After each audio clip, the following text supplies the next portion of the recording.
We are investors, यशस्वी भव, through which we simplify your finances. Fowler angels के series में आज जो कंपनी है जिसको हम डिस्कस करेंगे उसका नाम है जाइगल प्रीपेड।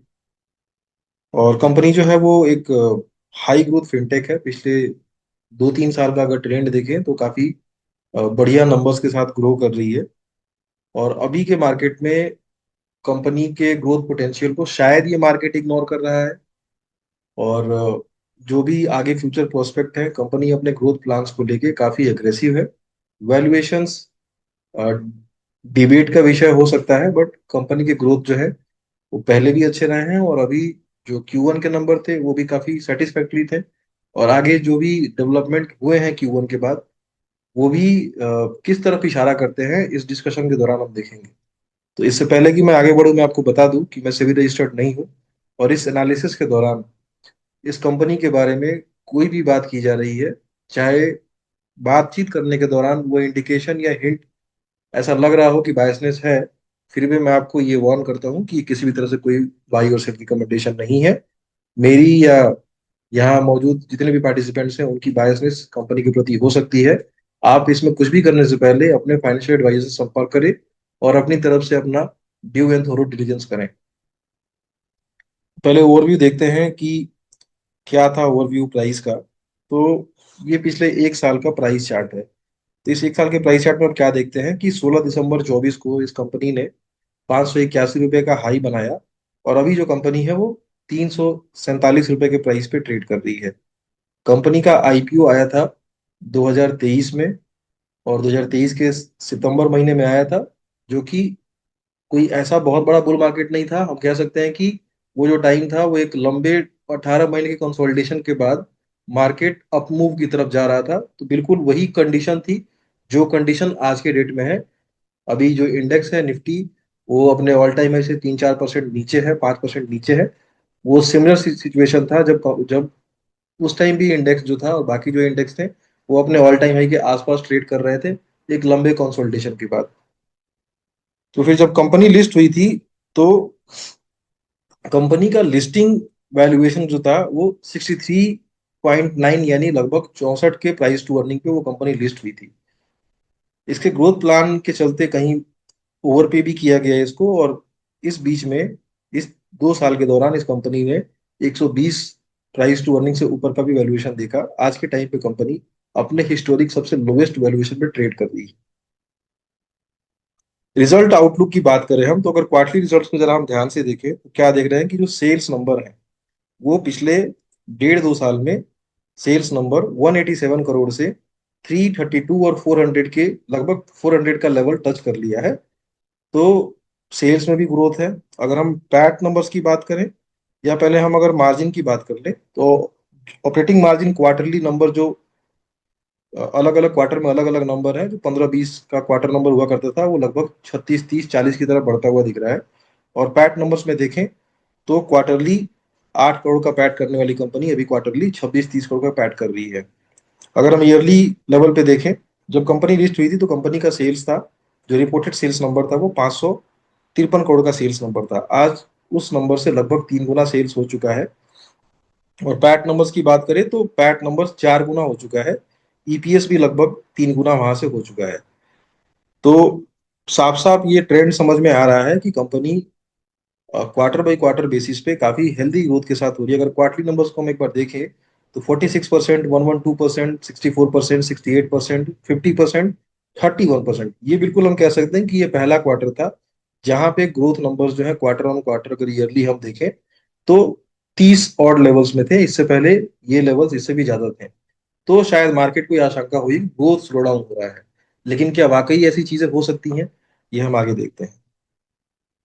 अर्निंग ट्रेंड्स को अगर हम देखें तो अर्निंग ट्रेंड्स ये कहता है, ये आपके सामने जो अभी स्लाइड है उसमें पिछले 3 साल का Q1, Q2, Q3 and Q4 के नंबर्स हैं। और चूंकि FY26 का Q1 नंबर हो चुका है तो FY26 में आपके पास 4 बार आपको दिख रहे हैं। तो FY26 का भी यहाँ Q1 का नंबर है। तो हम अगर सभी क्वार्टर को देखें तो यानी सभी क्वार्टर में ईयरली ग्रोथ हुए हैं। और जो नीचे रेवेन्यू कंट्रीब्यूशन की बात कर रहा है, तो यहाँ पे आप रेवेन्यू कंट्रीब्यूशन देखें तो जो पहला क्वार्टर है वो पूरे साल के रेवेन्यू का 20% से कम कंट्रीब्यूट करता है। और जो ये ट्रेंड है वो Q3 Q4 में जाके काफी बढ़ जाता है। Q3 लगभग 25% से ज्यादा, और Q4 लगभग 30% से ज्यादा कंट्रीब्यूट करता है। साफ साफ मतलब है कि Q1 Q2 45% के आसपास कंट्रीब्यूट कर रहे होंगे, और Q3 Q4 55% के आसपास कंट्रीब्यूट कर रहे होंगे। तो इस ट्रेंड को देखते हुए हम कह सकते हैं कि जो अभी के रिजल्ट्स आएंगे, इससे बेटर बेटर रिजल्ट्स जो है वो S2 में आएंगे। और अगर हम क्वार्टरली कंपैरिजन बात करें, क्वार्टरली रेवेन्यू कंपैरिजन, तो आप अगर रेवेन्यू कंट्रीब्यूशन के नीचे वाले नंबर को देखें जहाँ पे वाई वाई ग्रोथ लिखा हुआ है, आपको यहाँ पे कोई भी नंबर 30% से नीचे नजर नहीं आएगा। इसका मतलब ये है कि कंपनी ने काफी अच्छा परफॉर्म किया है। एवरेज 40-50 पॉइंट की ग्रोथ से वो बढ़ी है पुराने नंबर्स में। अब जरा अगर हम देखते हैं कि इनके क्या क्या सेगमेंट्स हैं इस कंपनी में। सेगमेंट्स का कहने का मतलब सब्सिडरी कंपनीज कौन कौन सी हैं जिन्होंने जो जिस पे ये टारगेट कर रहे हैं एक्विजिशन का, या कर चुके हैं। उससे पहले हम देख लेते हैं कि जो मैनेजमेंट का Q1 के बाद जो मैनेजमेंट का जो व्यू था, जो मैसेज था इनके चेयरमैन का, वो मैसेज में कुछ बातें थी जो थोड़ी सिग्निफिकेंट बातें हैं। वो ये था इनका कि our inorganic growth plans are planning out the way we have envisioned, and we are already seeing encouraging results in existing investments. Mobileware delivered a stellar performance in Q1 FY26, and tech spanners, we anticipate significant momentum to kick in Q2 FY26 on account of an extension in tax filing deadline। कहने का मतलब है कि इनका एक software ने acquire किया था कंपनी को, मोबिलवेयर कंपनी था, तो उसका काफी इंकरेजिंग रिजल्ट है। हम आगे उसकी चर्चा करेंगे। एक टैक्स पेनर करके इन्होंने एक्वायर किया था, तो कह रहे हैं Q2 में, क्योंकि जो आईटीआर डेडलाइन था वो 15 सितंबर तक एक्सटेंड किया गया था, तो इनका कहना था कि Q2 काफी अच्छा हो सकता है रेवेन्यू के लिए लिहाज से। बाकी इन्होंने पूरे कंपनी के बारे में जो बात की है वो कही है कि top line growth expected in the range of 35 to 40% and EBITDA margin projected between 10 and 11%। 35 से 40% का जो ये ग्रोथ रेवेन्यू गाइडेंस किया इन्होंने, ये ऑर्गेनिक लेवल पे था। यहाँ पे ये बात नहीं लिखी हुई है कि आप कौन कॉल पढ़ते हैं या वेरियस इंटरव्यू के थ्रू जाते हैं, तो वहां पे ये बात क्लियरली बोली है इन्होंने। कुछ और भी जो डेवलपमेंट है इस Q1 के बाद, revenue growth revise from 35 to 40% to now 40 to 45% organic in recent AGM. अभी जो रिसेंट एजीएम पिछले मंथ हुआ है सितंबर के महीने में, तो 35 से 40% का जो रेवेन्यू ग्रोथ था उसको रिवाइज कर दिया उन्होंने, 5% से ऊपर कर दिया, बैंड दे दिया 40 से 45% का। कंपनी के हम हिस्ट्री को देखें तो पिछले साल भी इन्होंने Q1 के बाद Q2 Q3 क्वार्टर्स में आके अपने रेवेन्यू गाइडेंस को अपवर्ड रिवाइज किया था। वहां भी इन्होंने स्टार्ट 40 से 45% के ग्रोथ से किया था, और एंड किया था 62% ग्रोथ से एंड किया था पिछला साल। तो सेम वही थोड़ा सा ये देख के लगता है कि मैनेजमेंट बहुत ही कंजर्वेटिव है। अ, हमेशा गाइडेंस के टाइम पे अपसाइड पोटेंशियल ही रहते हैं इनके गाइडेंस में, बहुत ज्यादा एग्रेसिवली ये गाइड नहीं करते। तो ऑर्गेनिक ग्रोथ अभी 40 से 45% की बात हो रही है। ये क्यों हो रही है, जो डेवलपमेंट है उसको भी देखते हैं।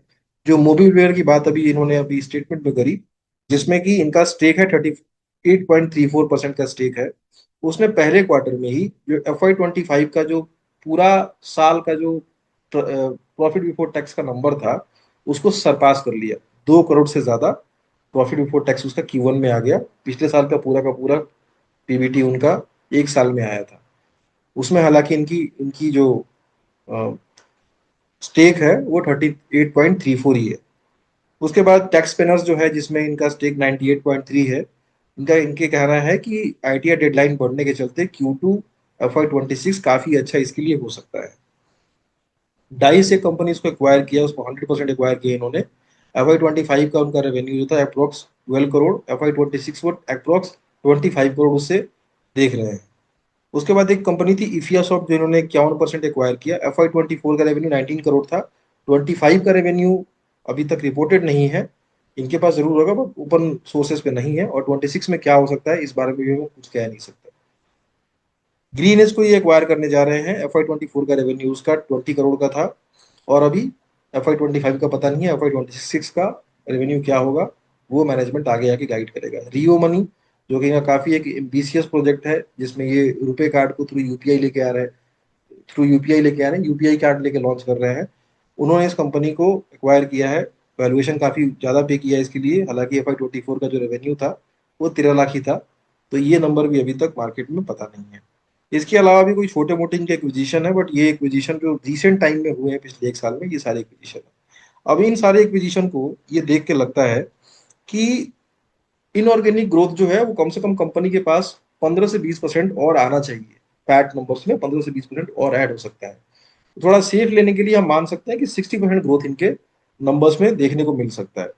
तो एक एस्टिमेशन के हिसाब से इनके ग्रोथ को जब हम देखते हैं, तो पिछले साल के ग्रोथ में अगर हम, जो कि रेवेन्यू था इनका लगभग 1300 करोड़ के आसपास का रेवेन्यू था, उसमें 60% ग्रोथ अगर लगाते हैं, तो सेल्स नंबर आपके पास निकल के आते हैं 2086 करोड़। इन्होंने मार्जिन जो कहा है 10 to 11%, 10.5% मार्जिन लेने से 219 का ऑपरेटिंग प्रॉफिट या एबिटा ऑपरेटिंग प्रॉफिट कह लें या एबिटा आता है। एबिटा में हालांकि चीजें थोड़ी सी अलग हो जाती है, बट ये वैसे ही करके चलते हैं। फिर अदर इनकम जो है इनका, वहां पे जो ट्रेंड दिख रहा है उस हिसाब से लगता है कि 50 करोड़ का अदर इनकम आना चाहिए। डेट फ्री कंपनी है, कोई इनमें इंटरेस्ट ज्यादा लगता नहीं है।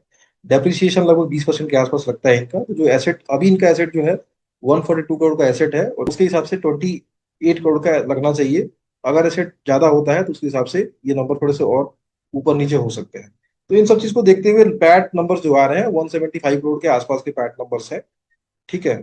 और दो तीन चीजें हैं कंपनी के वैल्यूएशन करने के तरीके में। जब कंपनी अभी जब बहुत ही डिप्रेस्ड हो चुकी है, तो उसका प्राइस टू अर्निंग 48 है।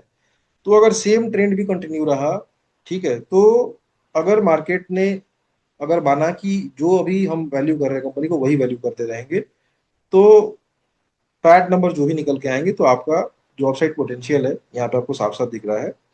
लिस्टिंग का जो पी था, जो मार्केट ने उस समय के स्टैग्नेट वाले मार्केट में एक्सेप्ट किया था, वो तो 64 का। और मीडियन पी जो 5 साल का है वो है 82 का। सामने आपके एक्सपेक्टेड मार्केट कैप लिखे हुए हैं। इसमें बिल्कुल रिस्क हो सकता है एग्जीक्यूशन का, मार्केट के वैल्यू करने के तरीके का। ठीक है। हालांकि जो फॉरवर्ड पी हम देखें, तो जो फॉरवर्ड पी अगले साल जो बनेगी इनके पैट नंबर को देखते हुए, वो बनेगी 26.6 की।